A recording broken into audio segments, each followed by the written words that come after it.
Welcome back, everyone. Tim Bohen along with Mike Huddie, breaking down all the facets of trading here on YouTube for you. And keep in mind, if you're interested, if you like these videos, we kind of move pretty quick because it is YouTube. People have short attention span.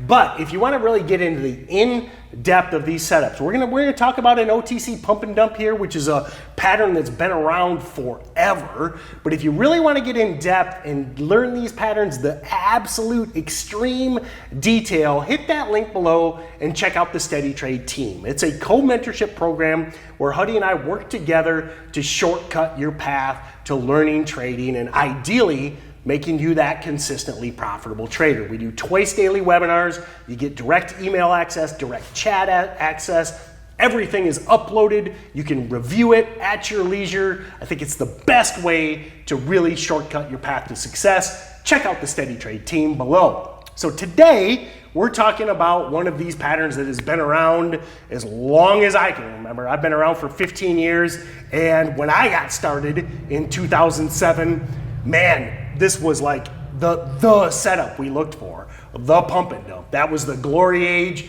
before the SEC kind of cracked down on some of these, and everybody wanted to short the next pump and dump. So why is this a good example 15 years later of a good OTC pump? And here's my bit on my quick bit on OTCs. I find that OTCs, the price action, when they get volatile, when they start trading abnormal volume to what they're normally trading, the price action becomes a lot more fluid. It's straight up and straight down. It's not necessarily this choppy mess to figure out, is it going up, is it going down, is it consolidation, what is this?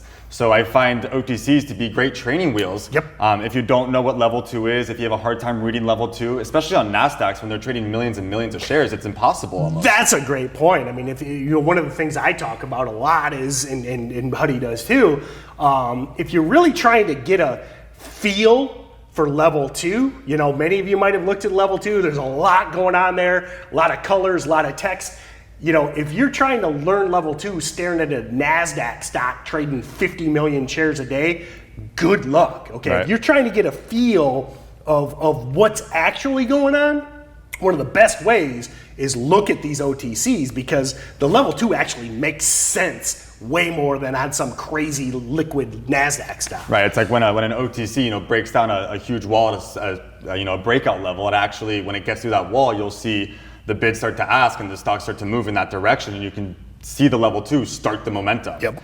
And that's really good to see. It's kind of slowed down on OTCs is what I would say. So it's a great way to get your training wheels or your tricycle, whatever you want to call it. It's a great way to get used to price action. I'm not saying play it, but watch it. Sure. Yep. And so, CYDY is a great example of a pump and dump, or I don't really know what is going on here, but they're clearly pushing some volume into the stock from sources, and the stock has a really nice uptrend from 25 cents to $1.62. And the reason I call it a pump and dump is because it's on this OTC exchange, which means the company doesn't want to pay the money to be on NASDAQ or doesn't have the filings to be on NASDAQ. And so they stay to this, less popular exchange, this less reviewed exchange. Yeah, and keep in mind, not every OTC stock is sketchy, but 99% of them are. Yeah, so, a lot of the marijuana stocks are on the OTC exchange, Yep. But a lot of them have crappy financials. Exactly.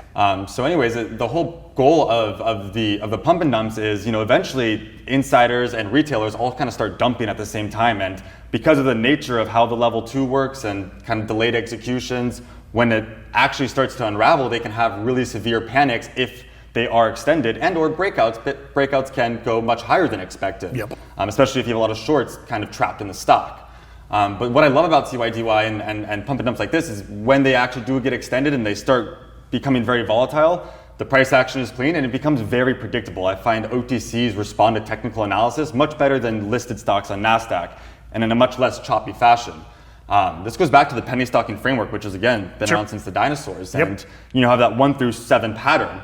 And what we're really going to focus on is the end of this pattern because, throughout this uptrend since beginning of December, there are certain breakouts that you can find within the chart, especially one being over this $1 consolidation level. But other than that, it's been kind of a choppy mess. But as we've kind of extended from that dollar area and into the past 2 weeks, we've really put in, extension from 25 cents, which is where this move started, up to $1.50. So yes, this thing is extended and maybe people do want to start getting out of this. So what happens is you eventually have this first red day, which you can see happened 4 days ago, where you have that really violent red candle that goes down from $1.50 to $1.30. And then the next day it even goes lower from $1.25 to $1. Now, generally the shorting pattern is a lot more clean than that. It's usually kind of a 3 green days in a row, and that first time it goes red is usually that trend reversal sign. Yep. In this case, you don't have that clean action, so maybe you don't know how to short it, and that's fine, and you don't take the short. It's called a number 4 in the penny stocking framework. So maybe you missed a short, and that's absolutely fine because it wasn't clean, it wasn't familiar, and it's totally fine to miss things that aren't clean or familiar. If you can't ascertain a position, that's okay, move on to the next trade. Right. And if you know the penny stocking framework, well, you have the number 4, and what's the 4 lead into? It leads into a number 5, a panic dip buy. Yep. And the panic dip buy usually comes, at where the breakout started and near support. And if you draw a line, you see on, day 3, it goes from $1.50 and the low is about 77 cents. And if you just draw a line from 77 cents to the lows in January, you'll see that the January lows are 77 cents as well. A perfect support and a 50% drop from the highs. Stocks don't just go straight up or straight down. They go down, they bounce, they consolidate, they choose the next direction, unless affected by news or some outside effect. But specifically with CYDY, there was no news affecting it. So when it got back down to 70 cents, and again, in 3 days, it dropped 50%, a bounce is very likely. And where's the bounce going to happen? It's going to happen at a place on the chart that you can predict. And then it's about mastering the level 2, and hopefully you've practiced enough to see, what a level 2 turn is, what momentum looks like when it's shifting, etc. So, maybe you do miss that short, but that dip buy, the classic number 5 at 80 cents is really nice. And then just at the end of the day, it closes up at $1. That's 20% from 80 cents. And then the next day it goes up to $1.30. And then today it actually hit a high of $1.40. So, it almost doubled in just 2 days. Yep. And I love that. And as we go from a number 5, we go into the number 6, which can often be a reshort. Yep. And I'm sure there are short sellers getting in at $1.37 today and trying to ride it back down. And that's just the penny stocking framework showing itself in a very volatile OTC stock. Yep, and it's that idea, that bouncing ball analogy, the first bounce and then the secondary bounce is less and the third bounce is less. And, odds are if you watch this video 6 months from now, it's probably a 25-cent stock again. So, right.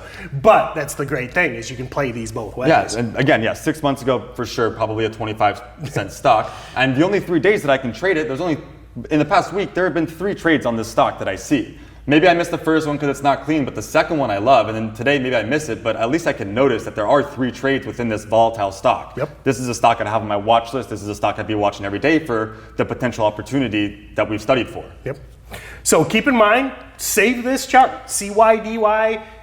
This is basically spring of 2020. I mean, this is something we've seen over and over again. Again, I remember this pattern from 15 years ago. It's still happening today. They don't happen every day, but if you can start getting that pattern recognition, you can recognize them and maximize your opportunities. And the best way to do that is breaking this stuff down over and over and over again. I know it doesn't sound fun, but repetition is the best way to learn these chart patterns. You got to see it, and then you'll recognize the next one, and the one after that, and the one after that. That's how you become consistently profitable over time, and that's what we do in the StocksToTrade team. So hit that link below to see these charts broke down live by Huddie and I every single day. And always, if you can, share this video with your friends if you liked it. Hit that subscribe button. We want you to be notified when a new video hits, and also ring the bell because we go live a lot if there's a volatile stock